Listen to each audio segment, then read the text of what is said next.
Hello, my friend. Today I bring you another lost legend from the depths of Middle-earth. Close your eyes, feel the magic surround you. Our journey begins.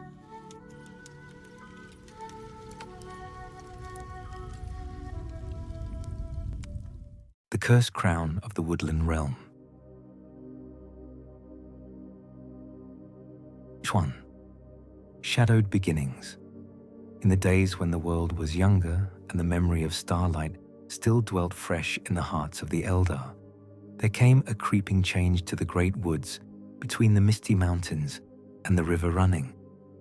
The trees, ancient beyond mortal count, began to whisper of shadows that moved without form, of paths that led nowhere, and of a crown that should never again know the touch of living brow. King Thranduil, fairest of the Sindar who remained in Middle-earth, sat upon his carved throne and heard reports with growing unease. The great elk fled westward, their eyes wide with ancient terror. The nightingales had fallen silent. "My lord," spoke Galion, keeper of the cellars, "the wine grows bitter in the casks, though the grapes were sweet beyond measure. The very earth turns against itself, and the roots send up whispers of dread instead of the old songs of growth." Thranduil's storm-grey eyes looked beyond his halls to the darkness that lay heavy upon the forest. In his heart, a cold wind stirred, not the clean wind of the north, but something that carried memory of fires long extinguished and crowns laid aside in darkness. "There is something abroad in the world," he said, his voice carrying the weight of centuries. "Something that stirs in the deep places and remembers what was lost." In Rivendell, Elrond paused in his reading and felt the change like a discordant note. In Lothlorien, Galadriel lifted her head from her mirror and saw shadows gathering without earthly source. But in Dol Guldur, that tower of sorcery brooding above the southern forest, the true nature of this darkness dwelt. There, in chambers of black stone lit by warmthless fires, the necromancer stretched forth his will like grasping fingers, seeking that which had been hidden.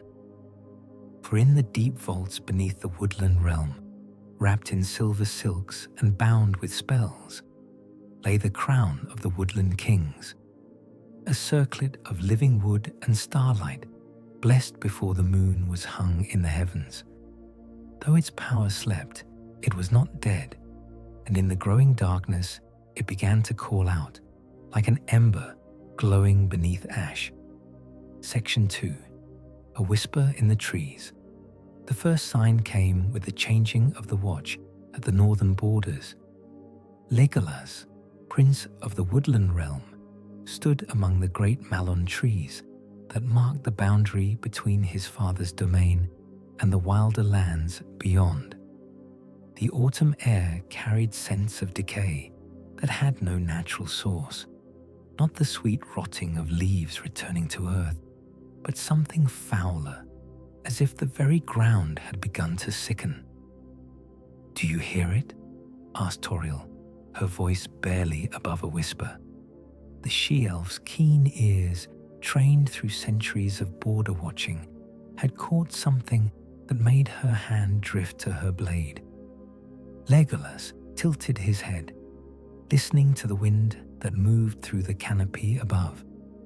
Beneath the natural sounds of the forest, the creak of branch against branch, the rustle of falling leaves, there was something else. A voice, perhaps, or many voices, speaking in a tongue that predated even the oldest elvish words. "The trees are afraid," he said at length. "They speak of dreams that are not dreams, of roots that touch something cold and old beneath the earth." The two elves made their way through the forest paths, following the whispers that seemed to emanate from the very stones. As they traveled deeper into the woodland, the trees themselves began to change. The bark grew darker, shot through with veins of what looked like tarnished silver. The leaves, though still green, carried an unhealthy pallor, as if some blight had begun to work upon them from within. They came at last to a clearing where once had stood a circle of the elder trees, those mighty oaks that had been saplings when Gil-galad still ruled in Lindon. Now, the circle was broken. 3 of the great trees had fallen inward, their massive trunks forming a rough triangle that pointed toward the heart of the forest. Their exposed roots writhed upward like gnarled fingers, and from the hollow spaces between them came a sound like distant weeping. This was not done by wind or lightning, Toriel observed, running her hand along the smooth cut where one tree had been severed. Something reached up from below and pulled them down. Legolas knelt beside the largest of the fallen giants and placed his palm against its bark. The wood was cold to the touch, colder than any living tree should be, and through his connection to the forest, he felt an echo of the tree's final moments. Terror, a reaching darkness that rose from the deep places of the earth, and beneath it all, the sense of something precious being called, being summoned from its long hiding. When they returned to the halls of the Elven King, their report cast a shadow over the evening meal. The wise among the court spoke in hushed tones of old evils stirring, of powers that had slept since the defeat of Morgoth beginning to wake. But none spoke of what lay closest to their thoughts, the ancient crown that rested in the deepest vault, and the growing certainty that something in the darkness beyond their borders had caught its scent. Section 3. The Lone Rider. Grey clouds gathered above the old forest road when Gandalf the Grey came riding from the south, his horse's hooves striking sparks from the ancient stones. The wizard's weathered face bore the marks of long concern, and his staff seemed to hum with barely contained power as he guided his mount through the increasingly oppressive atmosphere of the woodland. He had come from Dol Guldur, though few would have recognized the careful path he had taken to observe that fell tower without being observed in return. What he had seen there troubled him more than the growing darkness in Mirkwood, more than the reports of giant spiders and the whispers of a necromancer practicing his dark arts. For in the highest chamber of that fortress, he had glimpsed something that should not exist. A palantir, one of the seeing stones of Numenor, glowing with malevolent fire. The horse shied as they passed beneath a grove of dying trees, their branches reaching downward like skeletal arms. Gandalf patted the beast's neck gently, murmuring words of comfort in the grey tongue, but his own unease grew with each mile. The very air seemed thick with watching eyes, and more than once he caught glimpses of shapes moving parallel to the road, shapes that vanished when he turned his full attention upon them. As the afternoon wore toward evening, he came upon a sight that made him rein in his horse and dismount for a closer look. A single beech tree, larger and older than any around it, stood beside the road with its trunk split open as if by lightning. But there had been no storm, and the split ran from root to crown in a pattern too regular to be natural. More disturbing still was what lay within the hollow thus created, a pool of water that reflected not the sky above, but depths that seemed to go down and down into the heart of the world. Gandalf approached carefully, his staff held ready. The water was perfectly still, yet as he watched, images began to form on its surface. He saw the halls of the Elven King, saw Thranduil pacing before his throne with the weight of decision heavy upon his shoulders. He saw deeper vaults, chambers carved from living rock where treasures of the elder days lay wrapped in silk and shadow. And at the heart of it all, he saw a crown of living wood that pulsed with its own inner light, calling out across the leagues to something that answered from the depths of Dol Guldur. The wizard stepped back, his face grim. The seeing pool clouded and went dark, leaving only ordinary water that reflected his troubled countenance. He understood now why the forest sickened, why the trees whispered of fear in the night. Something was reaching across the distance between the necromancer's stronghold and the elven king's halls, and at the center of it all lay an artifact of power that had been hidden away for good reason. Mounting his horse once more, Gandalf urged the beast toward the distant lights of the Woodland Realm. Time was growing short, and decisions would need to be made soon. The crown could not remain where it was, calling out to the darkness, but neither could it be destroyed, for it held within it the last echo of the music that had shaped the forests in the days of their making. Section 4. Dol Guldur in the distance. 3 days after Gandalf's arrival at the Elven King's halls, the wizard stood upon the highest balcony of the palace and gazed southward through the growing gloom. Beside him, Thranduil watched the darkening sky with eyes that had seen too many shadows gather over the lands he loved. It was not always thus, the Elven King said quietly. Once, that hill was crowned with gardens where my people walked in starlight. The tower that now squats upon it, like a cancer, was built upon the ruins of beauty. Gandalf nodded, though his attention was fixed upon the distant fortress. Even at this distance, perhaps 50 leagues as the crow flies, the dark emanation of Dol Guldur was visible to those with eyes to see. It rose like a black flame against the horizon, and around it, the very air seemed to writhe with malevolent purpose. Your crown calls to him, the wizard said bluntly. Every hour it remains here, the connection grows stronger. I have seen the seeing stone he uses to pierce the veils of distance. Soon, his gaze will find this place, and with it, the treasure you guard. Thranduil's hands tightened on the stone railing until his knuckles showed white.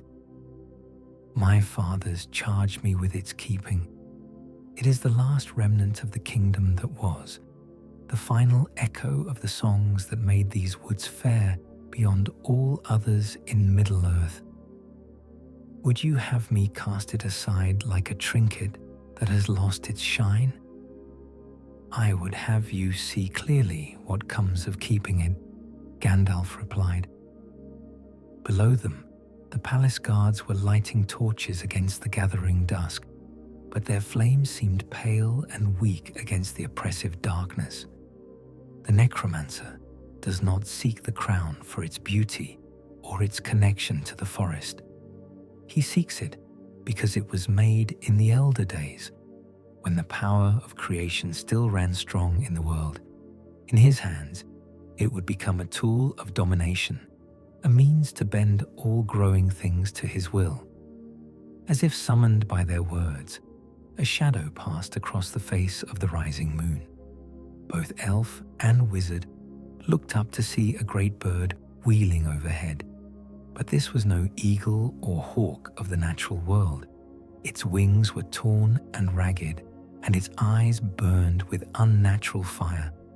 As they watched, it let out a cry that echoed across the forest like the voice of despair itself. A fell messenger, Thranduil observed, his hand moving instinctively to the hilt of his sword. He sends his spies to test our defenses.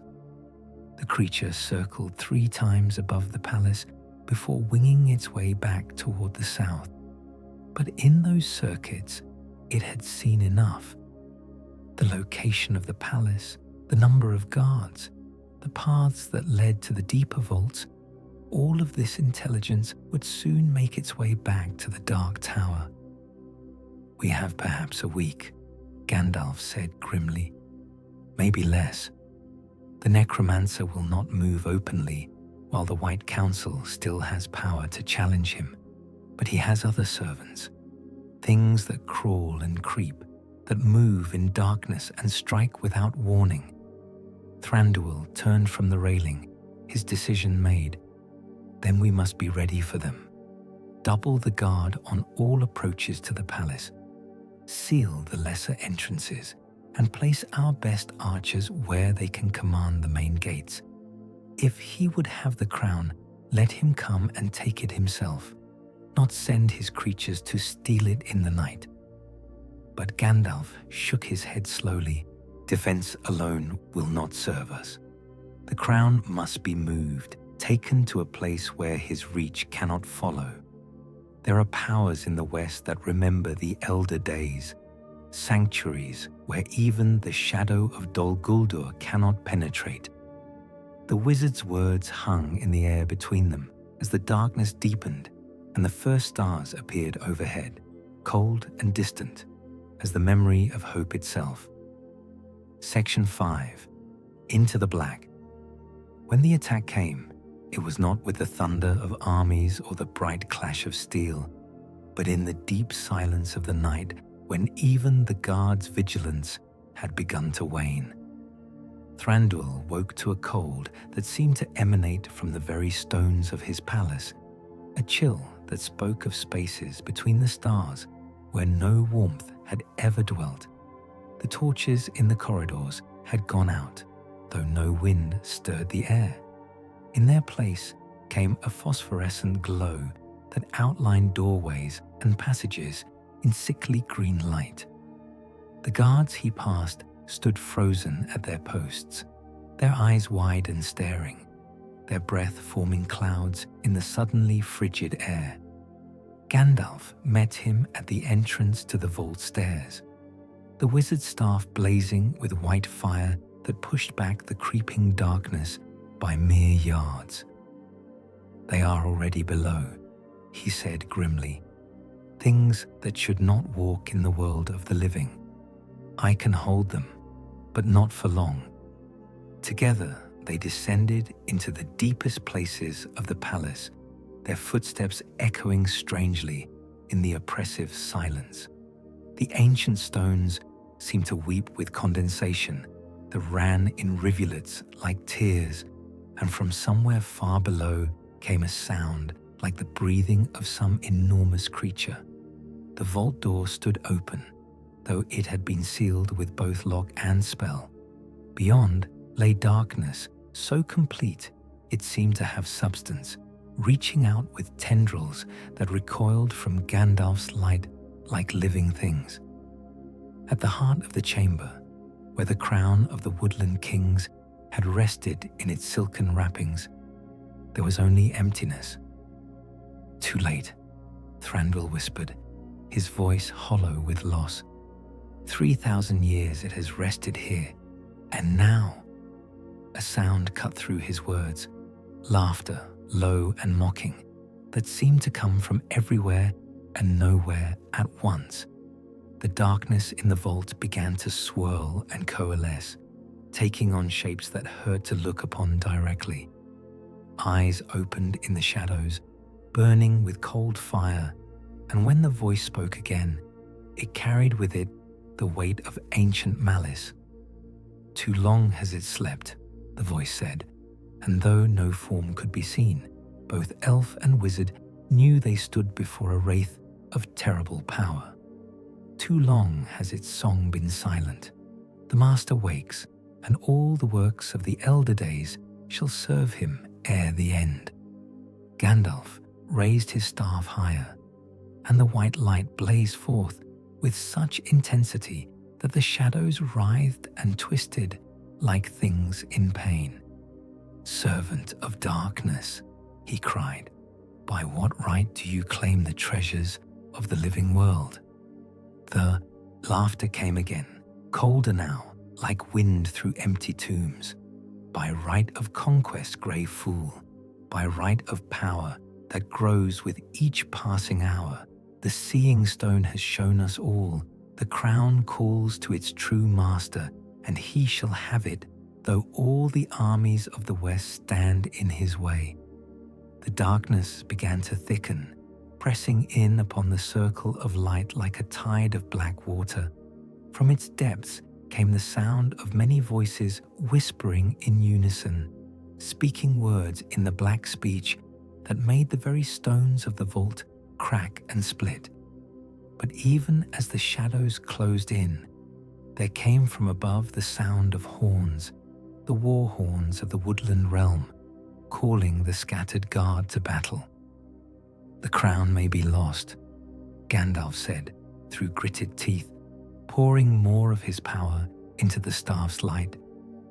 "But his theft shall not go unanswered. Mark this well, servant of shadow. There are powers in the world yet that remember the light of the two trees, and they shall not suffer this darkness to spread unchallenged." The wraith's form wavered and began to fade, but its voice lingered in the air like an echo of doom. "Let them come. The master has waited long, and his patience grows thin. Soon all shall know his power, and the woods that once sang with joy shall echo only with lamentation." Section 6. The Captive King. In the grey dawn that followed the theft, a strange prisoner was brought before Thranduil's throne. A man of the Lake Town settlements, but changed beyond easy recognition. His clothes hung in tatters, his hair had gone white as bone, and his eyes held the hollow look of one who had gazed too long into places where hope dies. "I know him," said Bard, who had ridden hard from Esgaroth upon hearing news of the attack. "This is Girion's son, who vanished into the northern wastes 3 moons past while hunting the great wolves that plague our borders." The prisoner looked up at his name, and when he spoke, his voice carried echoes of caverns deep beneath the earth. "I have seen the halls where no light comes, the place where the crown waits in darkness, calling to its brothers that sleep still in the deep places of the world."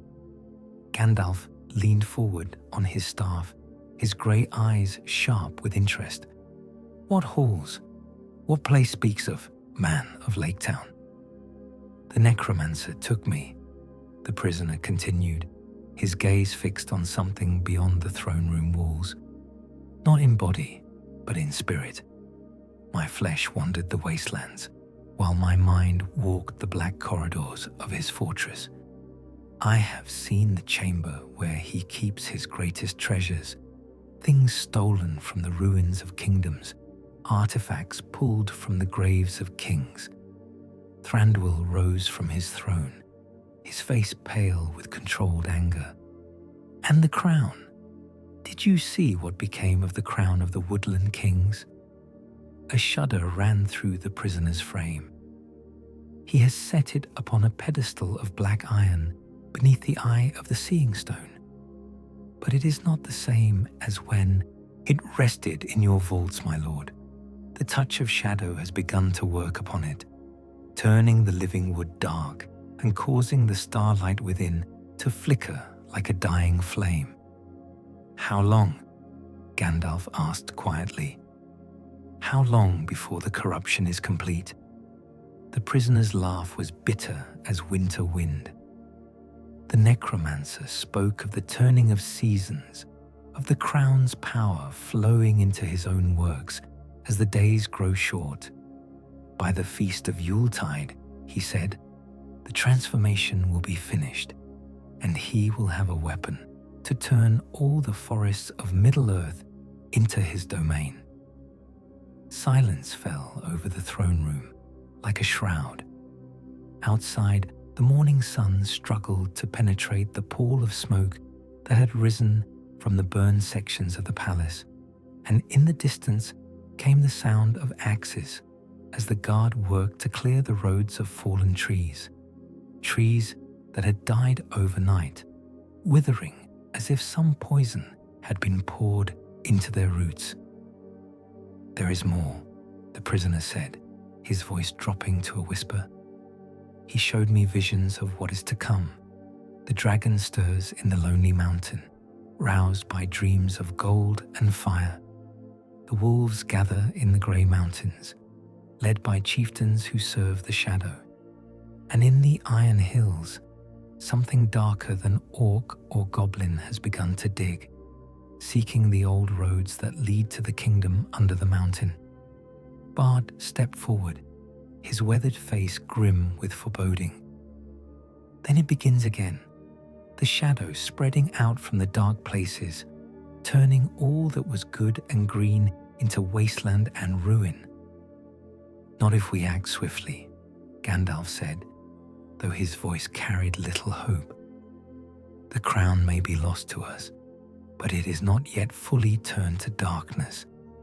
There may still be time to break the spell, to reclaim what was stolen, but it will require more than the strength of the Woodland Realm alone." Thranduil looked out through the great windows of his hall, where his people worked to heal the damage done by the shadows passing. "Then name your need, Grey Pilgrim. If there is a chance to undo this evil, to restore the crown to the light where it belongs, I will not count the cost." But even as the words left his lips, the Elven King felt the weight of prophecy settling upon his shoulders like a cloak of lead, and he knew that the choices made in the days to come would echo through the ages like the final notes of a song that could never be sung again. Section 7. The Necromancer's Voice in the High Chamber of Dol Guldur, where the walls ran black with condensed malice and the very air whispered of ancient cruelties. The figure that men called the Necromancer stood before his greatest prize. The crown of the Woodland Kings rested upon a pedestal of meteor iron, its living wood now shot through with veins of shadow, its starlight dimmed to the faint glimmer of dying embers. But it was not the crown itself that pleased him most. It was the voice that sang within it, the echo of the music that had shaped the world in its beginning, now twisted to serve purposes its makers never dreamed. Through the crown's power, he could feel the pulse of every growing thing for leagues around, could sense the fear that ran like poison through the root and branch of Mirkwood's trees. "Patience," he murmured to the shadows that attended him, his voice a mixture of honeyed persuasion and steel. "The work is not yet complete. The crown must be fully turned ere it can serve our greater purpose." From the darkness around the chamber came answering whispers, the voices of the 9 kings who had long ago accepted his gifts and paid the price for their folly. They spoke in unison, their words carrying the weight of ages spent in service to his will. "Master, the grey fool stirs in the west. He speaks to the White Council of action against us. Would you not strike before they can gather their strength?" The necromancer smiled, though none could see it beneath the deep hood he wore. "Let them come, if they dare. They think to catch me unprepared, as they did in the years past, when I was forced to flee from this place. But I am stronger now, and my reach extends farther than they know." He gestured toward the great seeing stone that dominated the eastern wall of the chamber. Within its depths, images flickered and swirled, the halls of Rivendell, where Elrond bent over his books and maps, Lothlorien, where Galadriel gazed into her mirror with growing concern, the Shire, where small folk tended their gardens in blissful ignorance of the storms gathering beyond their borders. They know not what they face, he continued, his voice taking on a note of dark amusement. They remember the necromancer of old, the pretender who hid his true nature behind masks of shadow and misdirection. But that time is past. Soon, very soon, I shall cast aside all disguise and stand forth in my true power. Let them look then upon Sauron the Great and despair. The crown pulsed upon its pedestal, and for a moment its light flared brighter, as if some remnant of its original purpose still fought against the corruption being worked upon it. But the moment passed, and the darkness closed in once more, a little deeper than before. Through the crown's growing connection to his will, the Dark Lord could feel the stirring of other powers long dormant. In the depths of the misty mountains, orcs that had hidden since the defeat of the Goblin King crept forth from their holes, drawn by promises of plunder and revenge. In the grey mountains to the north, the spirits of dragons long dead whispered to Smaug of treasures ripe for the taking. And far to the east, where the sea of ruin gleamed under alien stars, the Easterlings sharpened their swords and counted their horses, their chieftains dreaming dreams that came to them in the dark hours before dawn. The chess pieces move across the board, Sauron said softly, his gaze turning southward toward the distant peaks of Mordor, each believing itself the player, none seeing the hand that guides their choices. Soon the game will begin in earnest, and when it ends, all of Middle-earth shall kneel before the throne of its rightful king. But even as he spoke, a flicker of unease crossed his features. The crown's power was great, but it was not unlimited, and there were still forces in the world that remembered the light of Valinor, still wills that could not be bent or broken by any earthly dominion. The work must be completed swiftly before those forces could unite against him. With a gesture, he dismissed the shadows that attended him, and alone in his chamber, he began to weave the final spells that would complete the crown's transformation from artifact of life to instrument of death. Section 8. Fire in the darkness. The confrontation came at the dark hour before dawn, when the boundaries between the seen and unseen world grow thin. Gandalf stood at the edge of the circle of standing stones that crowned the hill of sight, his staff blazing with silver fire that cast dancing shadows among the ancient monoliths. Before him stretched the broken lands that surrounded Dol Guldur, a wasteland where nothing good could grow. He had come alone, despite the protests of Thranduil and the urgings of his own wisdom. But some battles could not be won by armies or councils, and the power that had taken root in the Black Tower could only be challenged by one who remembered the light that came before all shadows. "I know you watch, Sauron," he called, his voice carrying across the blasted heath with the force of command. "I know you feel my presence as I feel yours. Come forth and face me, if you dare show yourself to one who walked in the light of the two trees." For a long moment, there was only silence. Then the great doors of Dol Guldur swung open with a sound like thunder, and from the depths of the tower came a figure wreathed in shadow and flame. No longer did he hide behind the guise of the necromancer. The Dark Lord stood forth in his true form, tall and terrible, his presence like a wound in the fabric of the world. "Mithrandir," Sauron spoke, and his voice was the sound of avalanches in the mountain deeps, of forests burning beneath summer lightning. "Still you meddle in affairs too great for your understanding. Still you cling to hopes that died with the passing of the elder days." Gandalf raised his staff higher, and the light that blazed from it grew brighter still, forcing the shadows back and revealing the true extent of the corruption that had spread outward from the dark tower. The very stones of the earth were cracked and bleeding, and in the spaces between them writhed things that had no name in any language of the free peoples. "The crown belongs to the light," the wizard said, his voice steady despite the power that pressed against him like a physical weight.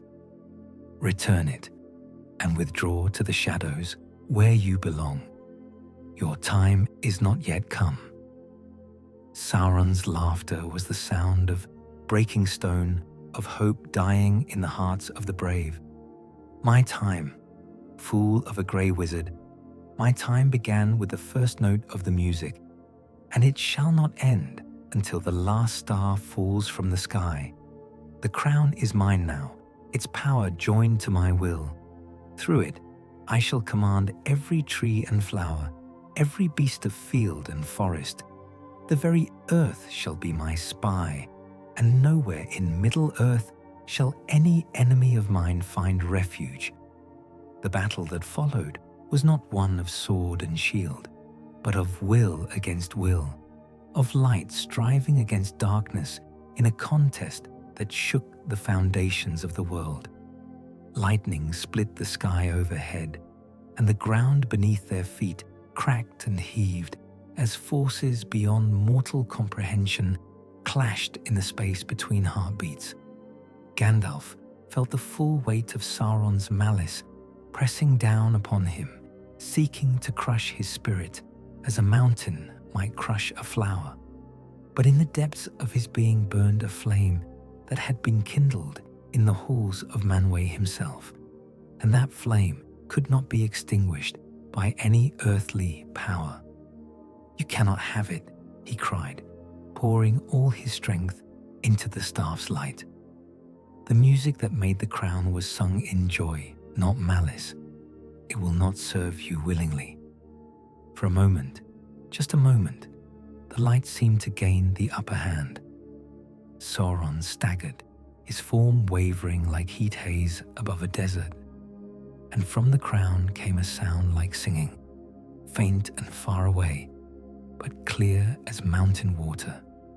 But then the Dark Lord rallied his strength, and the darkness rushed back like a tide, overwhelming the circle of stones and driving Gandalf to his knees. "It serves me now," Sauron said, his voice thick with triumph. "As you shall serve, before the end. But not yet. There is still work to be done, still pieces to be moved upon the board. Go back to your White Council, Grey Fool. Tell them what you have seen. Let them know that their time of hiding is over." The darkness lifted as suddenly as it had come, and Gandalf found himself alone among the stones, his staff dim and his strength nearly spent. In the distance, Dol Guldur rose like a black flame against the dawn sky, and from its highest tower came the sound of laughter that echoed across the wasteland like the voice of doom itself. Section 9. Return to the Wise. The summons came by way of eagle messenger, its words brief but urgent. "Come quickly to Rivendell. The matter can no longer wait." Gandalf folded the small scroll with hands that still trembled from his encounter with the Dark Lord, and within the hour he was riding hard toward the western passes, pushing his horse to its limits and beyond. He found the White Council assembled in Elrond's study, their faces grave with shared concern. Galadriel sat by the great window, her eyes distant as she gazed into realms of thought beyond the reach of mortal minds. Saruman the White stood before the fireplace, his tall form rigid with barely controlled anger, while Elrond paced between his shelves of ancient lore like a caged wolf. "You were foolish to face him alone," Saruman said without preamble as Gandalf entered the chamber. "Your recklessness might have cost us our one advantage, the element of surprise. There is no surprise left to lose, Gandalf replied wearily, accepting the chair that Elrond offered. He knows we watch him. He knows we gather against him, and he no longer cares, for his power has grown beyond our ability to contain it. Galadriel turned from the window, her ageless features marked with sorrow. I have seen it in the mirror, she said softly. The crown twisted into an instrument of dominion, its light turned to shadow. Through it, he reaches into every growing thing, bending root and branch to his will. Soon the very forests will be his spies. Then we must act, Elrond said, his voice carrying the weight of ages. We must strike at Dol Guldur before his hold upon the crown becomes unbreakable. Gather our strength. Call upon our alliances. No, Saruman's voice cut through the air like a blade. We cannot reveal our full power, not yet. To move openly against him now would be to invite a war for which we are not prepared. Better to let him think we cower in our hidden places while we strengthen our defenses. Gandalf looked up sharply. You counsel patience while darkness spreads across the world, while every day that passes sees the crown further corrupted, its power turned to evil purpose. I counsel wisdom, Saruman replied coldly. The enemy is strong, but he is not yet at his full strength. Let him exhaust himself on lesser conquests while we prepare for the true battle to come. The silence that followed was heavy with unspoken disagreements. Finally, Galadriel spoke, her voice carrying a note of prophecy that made all present listen with heightened attention. There is another path, she said slowly, a road that leads not to the crown's destruction, but to its redemption. The power that corrupts it now is not its own. It is imposed from without, like a disease upon healthy flesh. If the source of that corruption could be distracted, the crown might yet remember its true nature. Elrond nodded thoughtfully. You speak of the ring, the master ring that gives him power over all others. If it were threatened, if he believed it in danger, he would recall his strength to defend it, Gandalf finished, understanding flooding his features. The crown would be forgotten in the face of a greater fear. Saruman's eyes glittered with sudden interest. And where might this ring be found? Surely it rests safe within the walls of Barad-dûr, guarded by all the power of Mordor. But Galadriel shook her head slowly. The ring is lost and wandering in the wild places of the world, waiting for the hand that will claim it. But there are signs, omens that speak of movement in the deep places. The time of its finding draws near. The members of the White Council exchanged glances, heavy with portent. Outside the windows of Rivendell, the stars wheeled in their courses, marking the passage of time towards some distant but inevitable doom.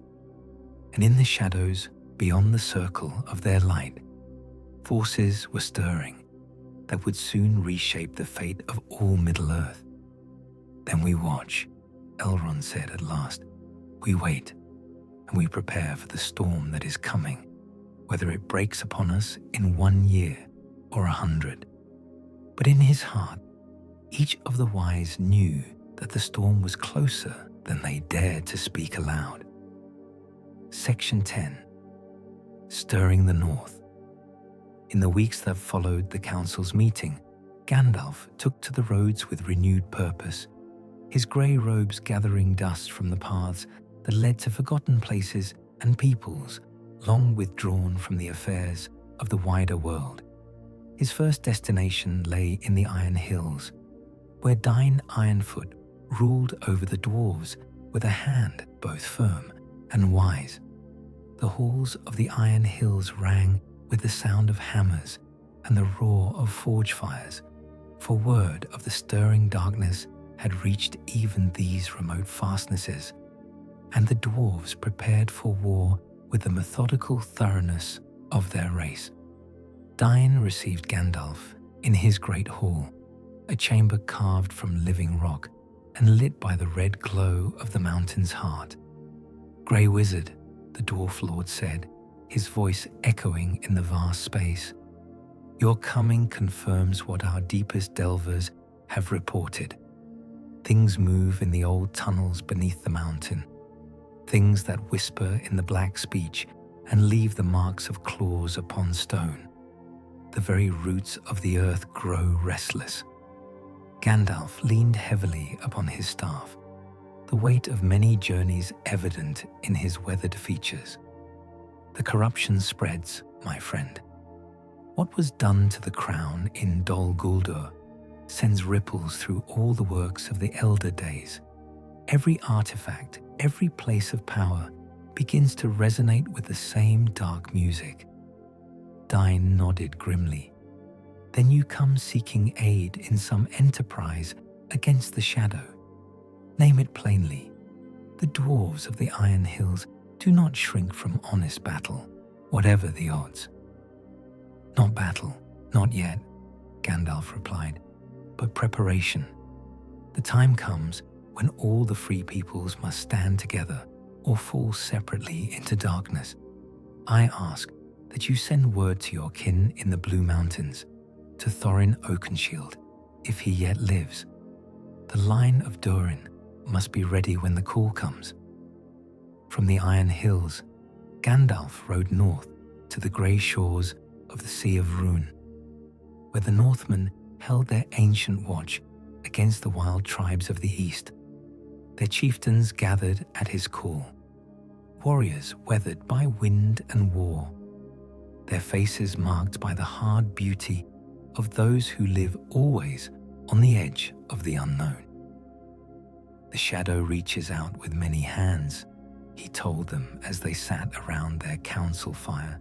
"It seeks to turn friend against friend, to sow discord and suspicion until all trust is broken. But there is strength in unity, wisdom in the old alliances. When the darkness comes in force, it will seek to divide you from your allies in the west. Do not let it succeed." The eldest of the chieftains, a woman whose white hair was braided with silver and whose eyes held the deep knowledge of the steppes, spoke for all her people.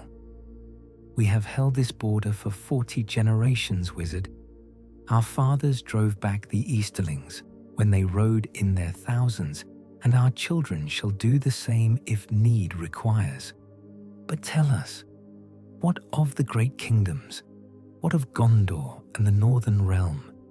Will they remember their ancient debts when the testing comes?" Gandalf was silent for a long moment, staring into the flames that danced before them. "Gondor endures, though its strength is less than in days of old. Of the Northern Kingdom, little remains save scattered folk who have forgotten their heritage. But hope is not dead while courage lives in the hearts of the free." His words carried more confidence than he felt, for in truth, the great kingdoms were but shadows of their former might, and the alliances that had once held the darkness at bay were strained to breaking. Yet seeds of resistance remained, scattered across the wide world like stars in a clouded sky. It would fall to him to tend those seeds, to nurture them into the flame that might yet burn back the coming night. As autumn deepened into winter, the wizard's path led him ever westward, toward the peaceful lands that lay beyond the misty mountains.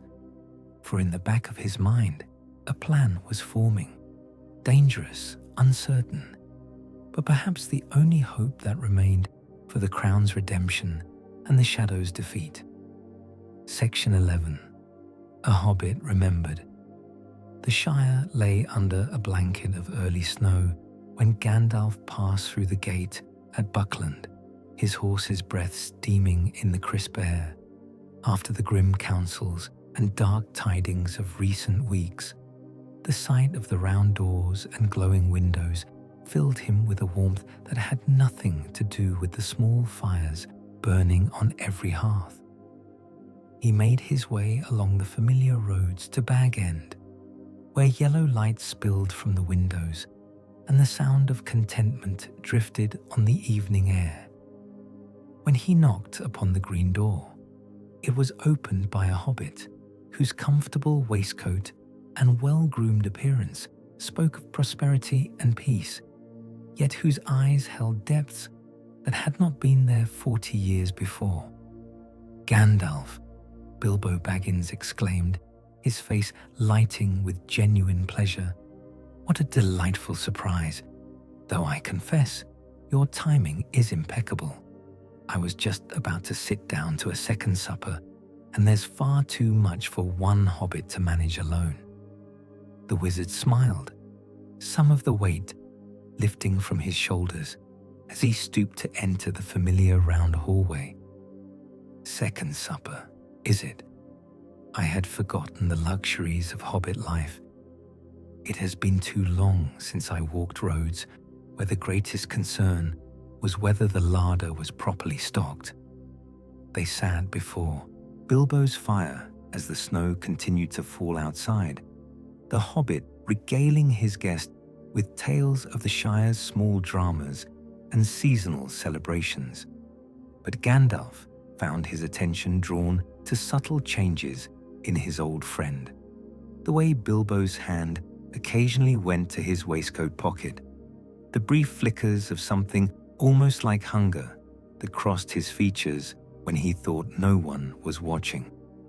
"You seem well, my dear Bilbo," the wizard said carefully. "The years have been kind to you.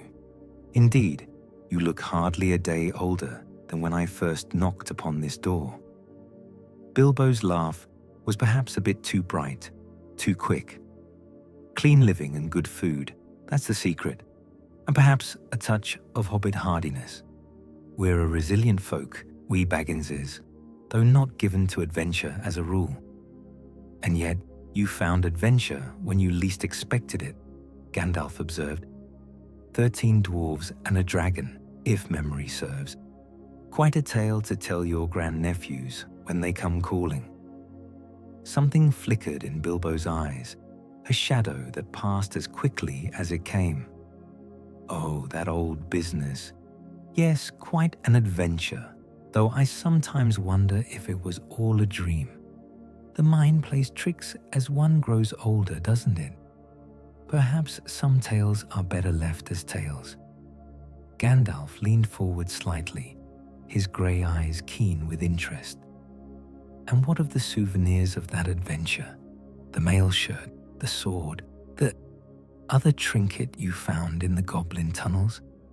Bilbo's hand went instinctively to his pocket, and for just a moment, his face hardened with an expression that seemed foreign to his gentle nature. "Safe," he said quietly, "all quite safe, locked away where they belong. Not everything that glitters is meant for everyday use, as you well know." The wizard nodded slowly, filing away the observation for future consideration. There would be time later to pursue that particular mystery. For now, he was content to sit by the fire and listen to the peaceful sounds of the Shire settling into winter sleep. "I have been traveling in dark places of late," he said after a while, "speaking with kings and warriors, dealing with matters of shadow and threat.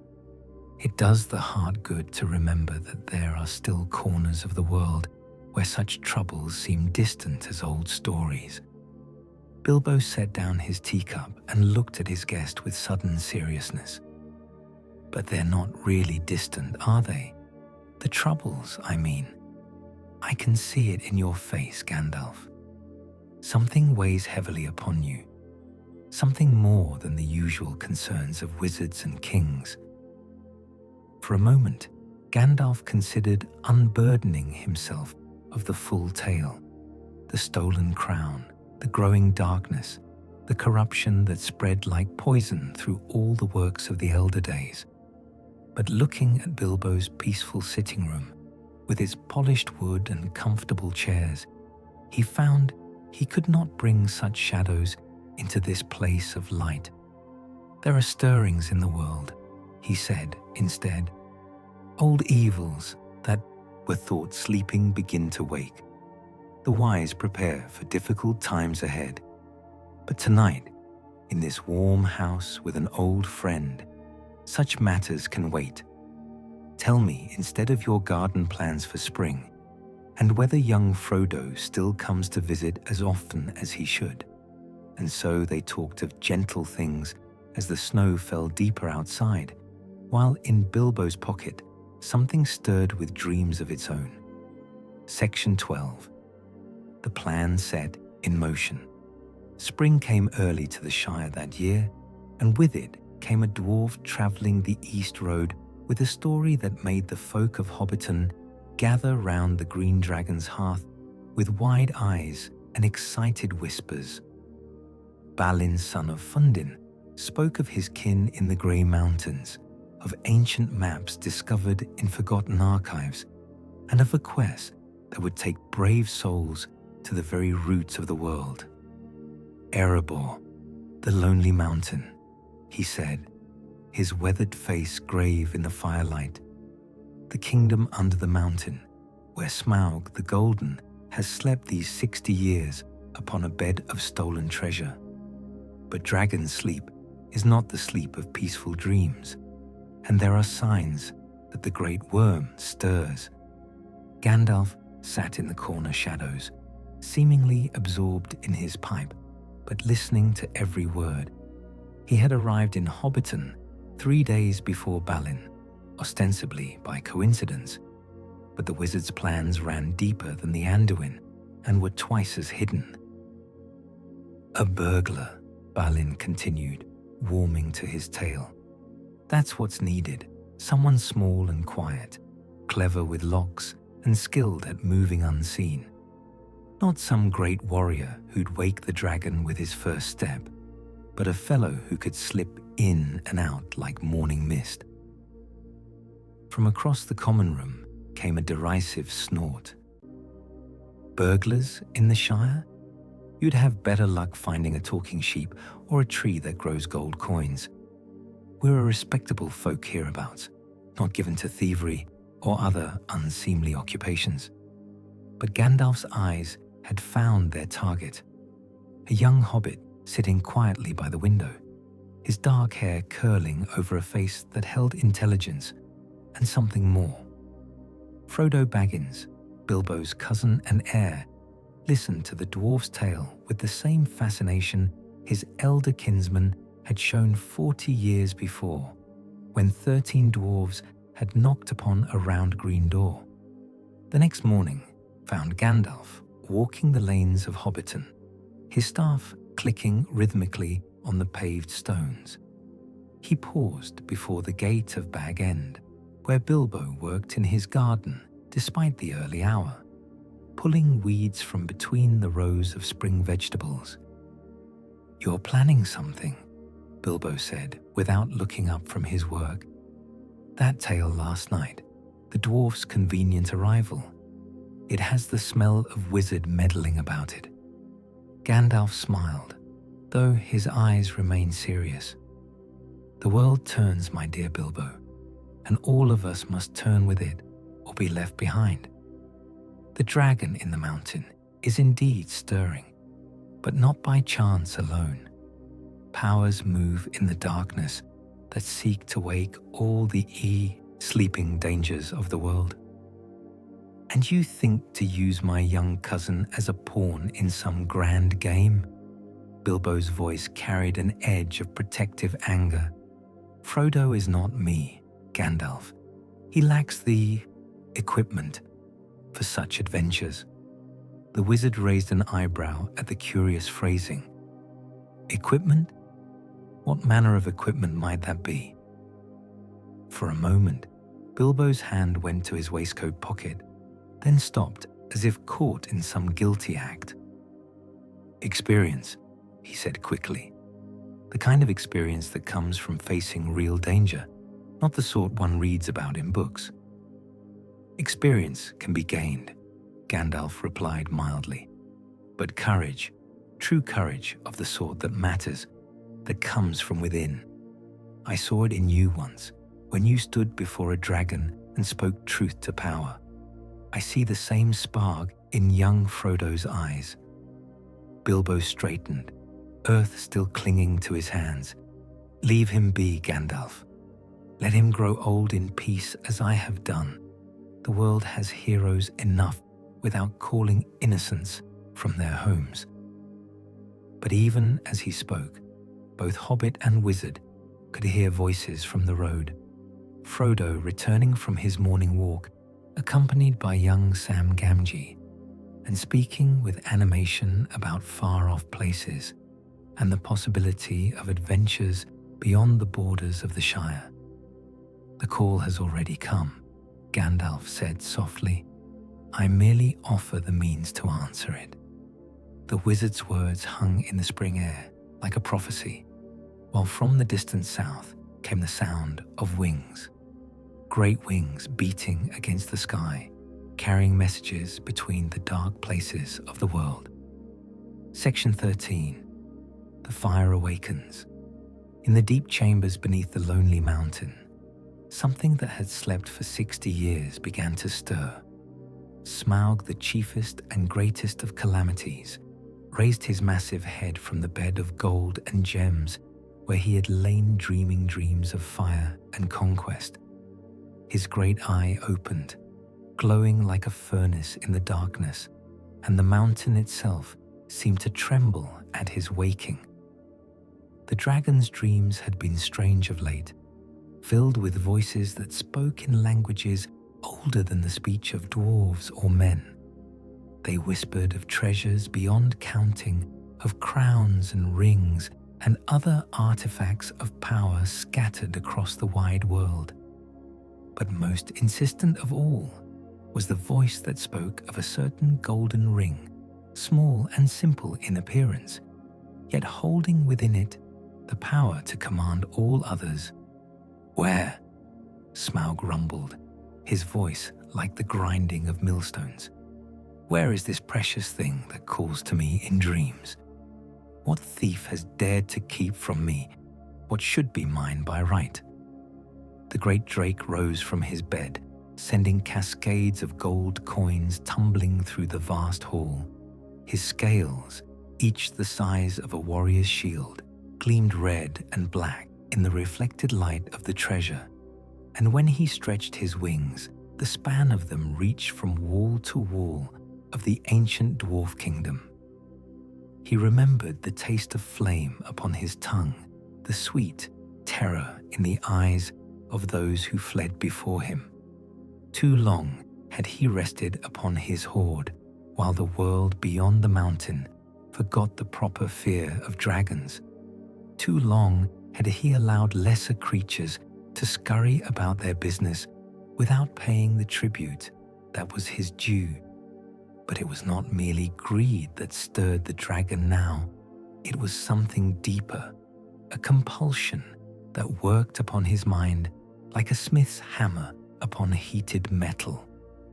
Through the connection that bound all creatures of shadow to their ultimate master, Sauron's will reached out across the leagues, finding the sparks of malice and fanning them into flame. "The North must burn," the Dark Lord's voice whispered in the dragon's dreams. "Let the kingdoms of men and dwarves learn again the price of defying the shadow. But first, find me the ring. Find me the precious thing that binds all others."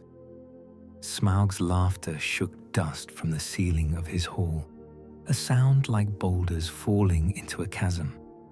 He cared nothing for the politics of light and darkness, nothing for the grand designs of dark lords and white councils, but the promise of fresh conquest, of cities to burn and treasures to claim, that spoke to the very essence of his draconic nature. Soon, he growled, testing the edge of his great claws against the stone floor. Soon I shall ride the wind again, and all the lands between here and the sea shall know the shadow of my wings. But first, there was the matter of the disturbances he had sensed in the upper reaches of the mountain. Small scratching sounds, like mice in the walls, that spoke of intruders in his domain. Dwarves, perhaps, come to reclaim their ancient halls, or men seeking to steal what they had no right to possess. The dragon's eyes narrowed to burning slits. Let them come. Let them bring their axes and their mail shirts, their songs of valor and their dreams of glory. He would teach them the proper reverence due to Smaug the mighty, and their bones would join the countless others that littered the approaches to his lair. In the darkness of the great hall, gold gleamed like captured starlight, and the dragon's breathing was the sound of bellows feeding the forge fires of doom. The time of sleeping was over. The time of flame had begun. Section 14. A blade, not yet drawn. In the hidden fortress of Minas Morgul, where the moon's face was turned to shadow and no wholesome thing could grow, the 9 kings who had once been men gathered in their fell council. Their forms were cloaked in darkness deeper than night, and when they spoke, their voices carried the chill of spaces between the stars. The Master's will grows stronger, spoke the one who had once been the Witch King of Angmar, his crown of iron cold upon his invisible brow. Through the crown, his reach extends to every corner of the world. Soon, even the hidden places will know his power. Before them, on a table of black marble, lay maps of all Middle-earth, marked with signs and symbols that shifted and changed as they watched. Red lines spread outward from Dol Guldur like veins of poison, showing the corruption that flowed through the network of ancient artifacts. Green flames marked the stirring of dragons and other fell beasts.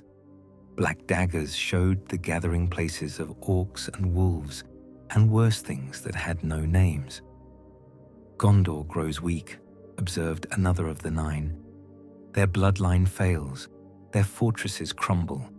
It would take little effort to break them utterly. A plague in their cities, assassins in their halls, whispers of despair in the ears of their leaders. But their lord raised a skeletal hand for silence. Not yet. The Master has need of their strength for a little while longer. Let them guard the passes and hold the borders while greater works unfold. When the time comes for their destruction, they shall fall like wheat before the scythe. The Witch King's attention turned northward, toward the Vale of Rivendell, where Elrond's house stood like a beacon against the gathering darkness. And what of the wise? They know of the crown's taking. They prepare some stratagem against us. Let them prepare, came the response, hollow with ancient malice. Their time is passing. The White Council was mighty once, when the world was younger and their power burned bright. But they are few now, and their strength is scattered. Saruman grows proud and thinks himself our equal. Gandalf wanders the roads like a madman, trusting in hope rather than power. They cannot stand against what comes. The maps before them showed new movements, companies of orcs stirring in the depths of the misty mountains, wolf packs gathering in the wildlands beyond the borders of civilized realms. From Isengard came smoke and the sound of forges working day and night. In the Iron Hills, the dwarves delved deeper, seeking weapons in the darkness beneath the earth. The pieces move toward their final positions, the Witch King said with satisfaction. Soon the game will reach its climax, and then all the works of the free peoples shall come to naught. But even as he spoke, a shadow passed across the marble table, a shadow in the shape of a great eagle, wings spread wide against an unseen sun. The Nazgul Lord hissed like steam from a broken pipe, for in that shadow he glimpsed something that troubled even his deathless spirit. There are powers yet that stand against the shadow, he admitted reluctantly. Ancient alliances that may yet be rekindled.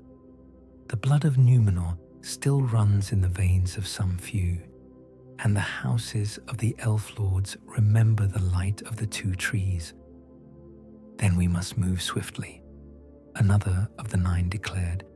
Strike before they can unite, scatter them before they can gather their strength.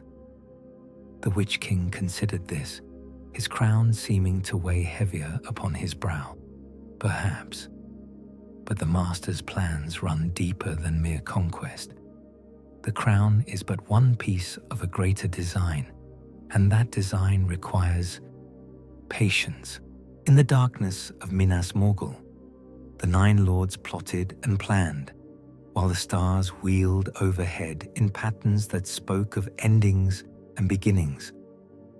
And far to the north, in a small round house, where yellow light glowed warm against the night, a certain hobbit sat by his fire and fingered something in his pocket that grew heavier with each passing day. Section 15. The Kingdom Reclaimed. The news came to Rivendell on the wings of eagles, carried by great birds whose eyes had seen the flash of swords and the glow of dragonfire in the north.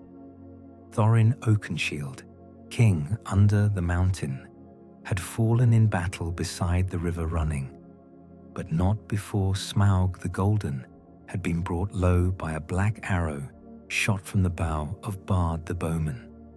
Gandalf received the tidings in Elrond's study, where the Master of Rivendell sat among his books and maps with the weight of ages upon his shoulders. The wizard's weathered face showed neither surprise nor satisfaction at the news, only a deep weariness that spoke of long plans coming to their appointed ends. "It is done then," Elrond said quietly.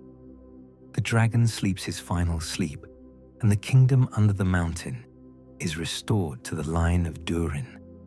But at what cost? The eagle messenger spoke of great slaughter, of armies clashing beneath the shadow of Erebor. The cost was always going to be high, Gandalf replied, settling into his chair with a soft grunt of exhaustion. War came to the north because it was called there, called by powers that seek to wake all the sleeping dangers of the world. The dragon's death was necessary, but it was not the true victory we sought." From his robes, the wizard drew forth a small object wrapped in grey silk. When he unfolded the cloth, there lay revealed a simple gold ring, unmarked save for the faint tracery of letters that seemed to shift and writhe in the lamplight. Elrond leaned forward, his ageless features marked with recognition and something approaching fear. "The ruling ring. After all these years, it has surfaced at last. How came it into your hands?" "A hobbit found it," Gandalf said simply. "In the goblin tunnels beneath the Misty Mountains, 40 years past. It has remained hidden in the Shire all this time, its presence unknown even to me, until recent events brought its nature to light." The Elf Lord stretched out one long finger toward the ring, then pulled it back as if from a flame. "I can feel its power from here, the weight of dominion that it carries. To think that such a thing has rested in a hobbit hole all these years, treated as nothing more than a trinket. Perhaps that is why it remained hidden for so long," Gandalf mused. Hobbits have little use for domination or conquest. To Bilbo, it was simply a useful thing that helped him avoid unwanted visitors and slip away from tedious conversations. They sat in contemplative silence for a moment, both understanding the magnitude of what lay before them. The One Ring, the Master Key to Sauron's power, now rested within arm's reach. With it, the Dark Lord could complete his dominion over all the rings of power. Without it, his greatest works would remain forever incomplete. "What will you do with it?" Elrond asked at length. Gandalf rewrapped the ring carefully, his movements deliberate and precise. "Return it to the Shire, for now. Its bearer grows suspicious of my interest, and I would not have him understand its true nature before the time is right. But steps must be taken, preparations made for what is to come." "And the crown? What news from Dol Guldur?" The wizard's expression darkened. "The corruption continues. With each passing day, more of its original nature is lost to shadow. Soon it will be fully turned, a weapon of dominion rather than an artifact of life. When that transformation is complete, Sauron will have the power to command every growing thing in Middle-earth." Elrond rose from his chair and moved to the great window, gazing out over the peaceful valley where his people dwelt in timeless beauty. "Then time grows short. The necromancer will not remain content with his fortress much longer. Soon he will reach out to reclaim what he believes is his by right." "Let him reach," Gandalf said grimly. "When he does, he will find that the ring is not as helpless as he believes, and perhaps in that reaching, we will find our chance to strike back." Outside Rivendell, the autumn stars shone cold and distant, and in the shadows between their light, ancient powers stirred to wakefulness after long ages of sleep. Section 16. A ring still sleeps. In the depths of winter, when the Shire lay wrapped in snow and the hobbits of Hobbiton huddled close to their fires, a darkness came walking down the east road. It wore the shape of a man wrapped in a grey cloak, leading a horse whose breath steamed in the frigid air. But those with eyes to see would have known it for something far more fell. The Witch King of Angmar had come to the borders of the peaceful land, drawn by dreams that grew stronger with each passing night. Somewhere among these rolling hills and comfortable hobbit holes lay the thing his master sought above all others, the golden band that would complete the circle of power and make the Dark Lord's victory certain. He paused at the bridge over the Brandywine, his horse's hooves ringing hollow on the wooden planks. The very air here seemed thick with innocence and contentment, qualities that caused him actual pain to breathe. But beneath the surface comfort, he could sense something else, a thread of power so fine it was almost invisible, leading away into the heart of the Shire. At Bag End, Bilbo Baggins sat before his fire and tried to read, but the words on the page swam before his eyes like tadpoles in a pond. His hand went repeatedly to his waistcoat pocket, where a certain golden ring seemed to grow heavier with each passing hour. When he drew it forth to examine it by the firelight, the simple band seemed to whisper to him in voices he could not quite understand. "Precious," the voices seemed to say. "My precious, my birthday present, safe in the dark, where no one can find it." But even as the words formed in his mind, Bilbo felt a chill that had nothing to do with the winter wind outside his door. These were not his thoughts, not his voice speaking in the silence of his skull. Something else moved within the ring, something that watched him with eyes older than mountains. A knock came at his door, soft but insistent. When Bilbo opened it, he found no one there, only the swirling snow and the sound of wind in the bare branches of his garden trees. But as he turned to go back inside, his eyes caught a glimpse of movement in the shadows beside his gate. A tall figure in grey, watching his house with the patience of stone. All through that night, the Witch King stood vigil in the cold, his senses reaching out like grasping fingers to probe the warm walls of the hobbit hole.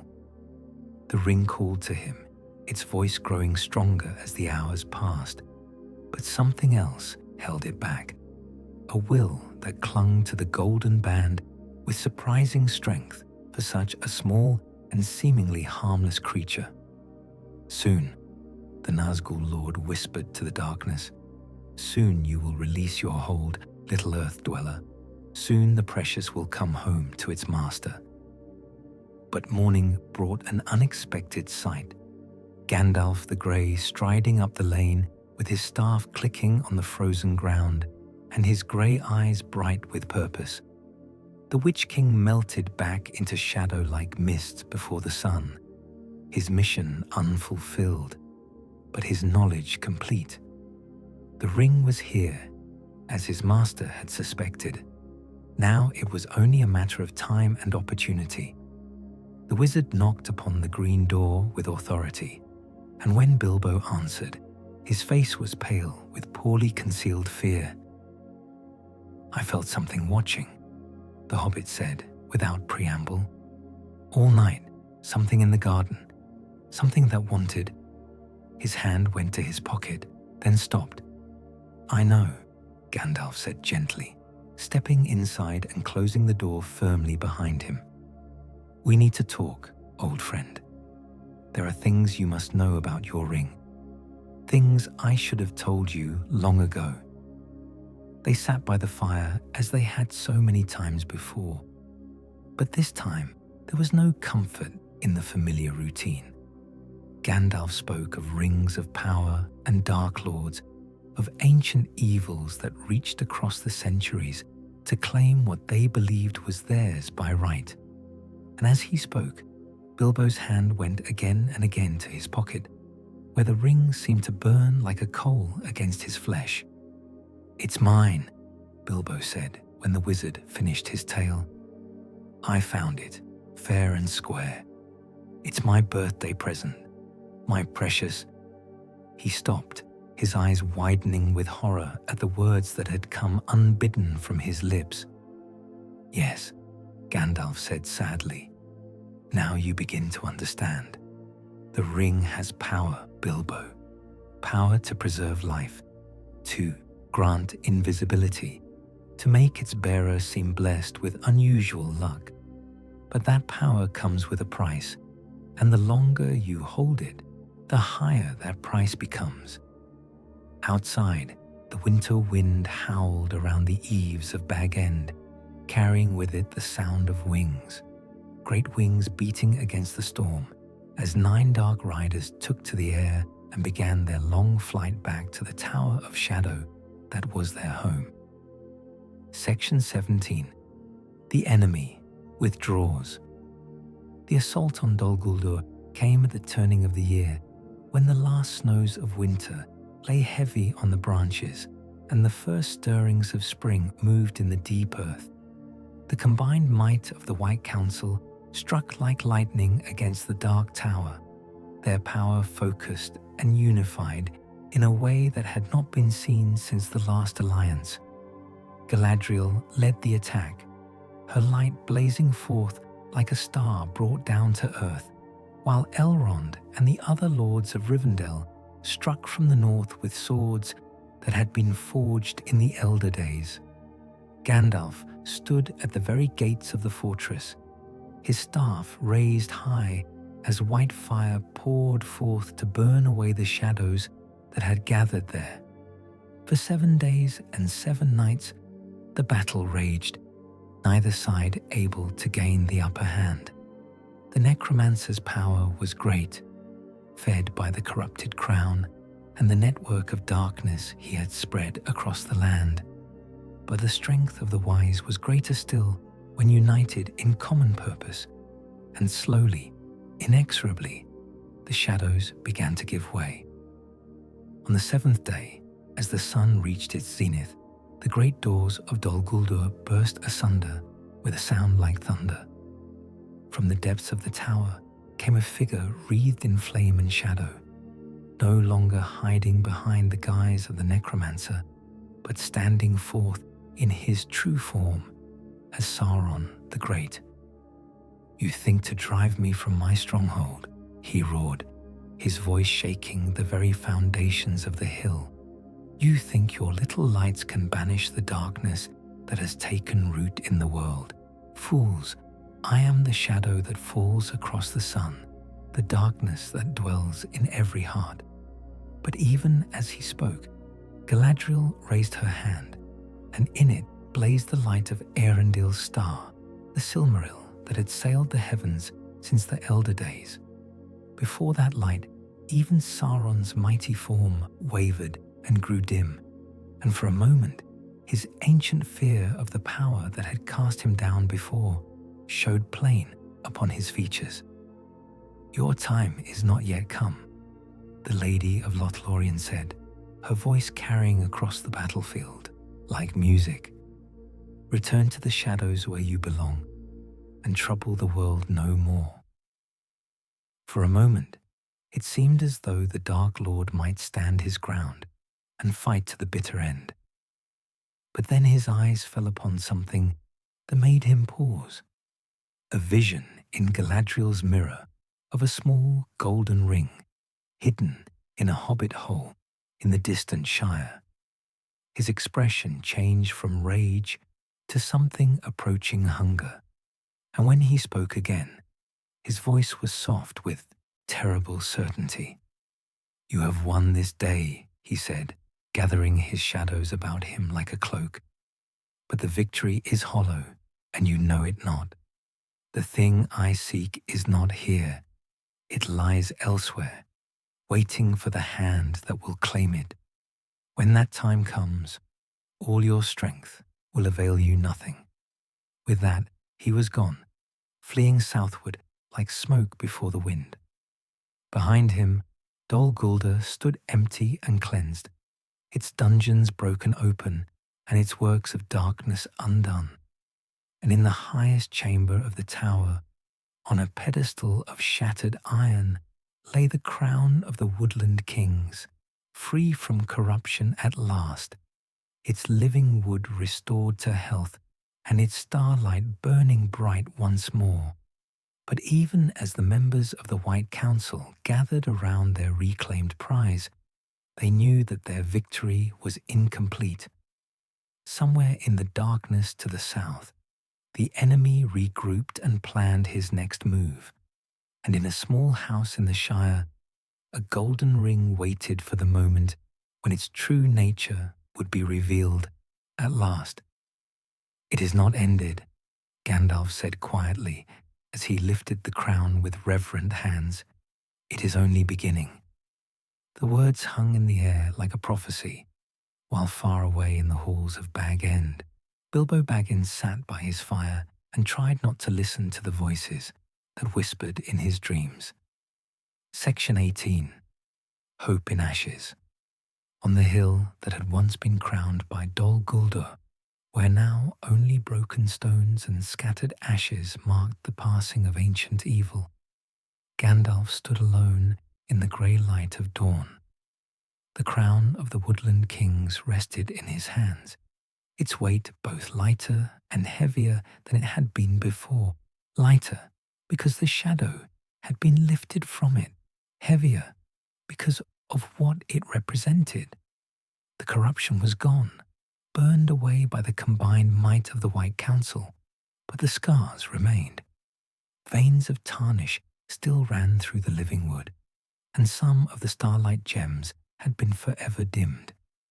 It would take time for the crown to heal completely, time for the songs of growth and renewal to wash away the last echoes of shadow. "It is saved," said Thranduil, approaching through the ruins with his own people behind him.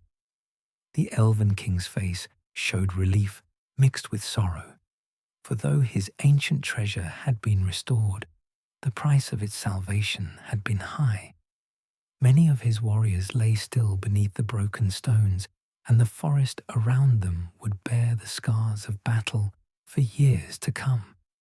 "Saved, yes," Gandalf agreed, though his eyes remained troubled. "But the greater danger still remains. Sauron has withdrawn to Mordor, where his true strength lies.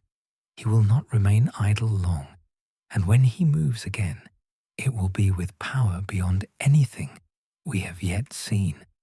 From the north came the sound of horns, the war horns of the Dale men and the dwarves of Erebor, announcing the arrival of King Dain and Bard the bowman with their retinues. The alliance forged in the shadow of the lonely mountain had held firm, and now they came to add their strength to the forces of the wise. "What of the ring?" Elrond asked quietly, his ageless features marked with concern. "The one ring that Sauron seeks above all else?" Gandalf was silent for a long moment, watching the sun rise over the scarred battlefield. "It remains hidden, for now, but its bearer grows suspicious, and its power grows stronger with each passing day. Soon, very soon, a choice will have to be made."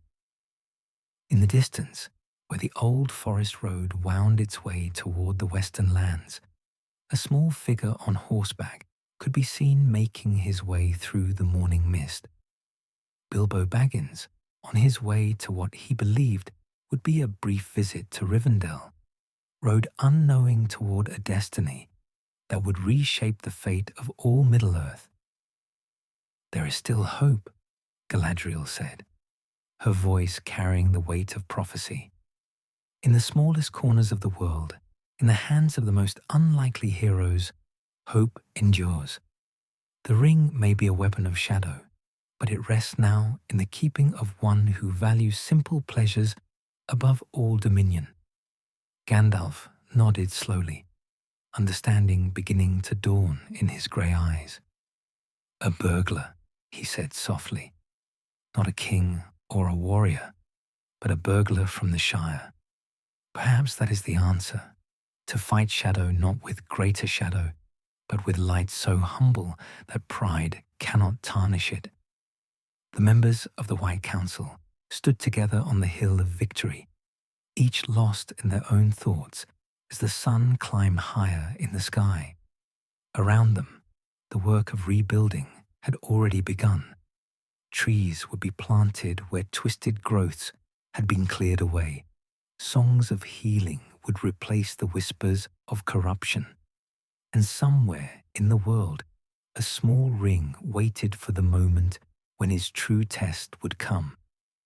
But for now, in this place where darkness had been driven back and ancient treasures restored to light, there was peace, the kind of peace that comes not from the absence of threat, but from the knowledge that good folk still stand ready to face whatever shadows may come. And in that peace, however temporary it might prove to be, there was indeed hope, hope that burned steady as a candle flame, too small to banish all the darkness, but bright enough to show the way forward for those who would follow. End.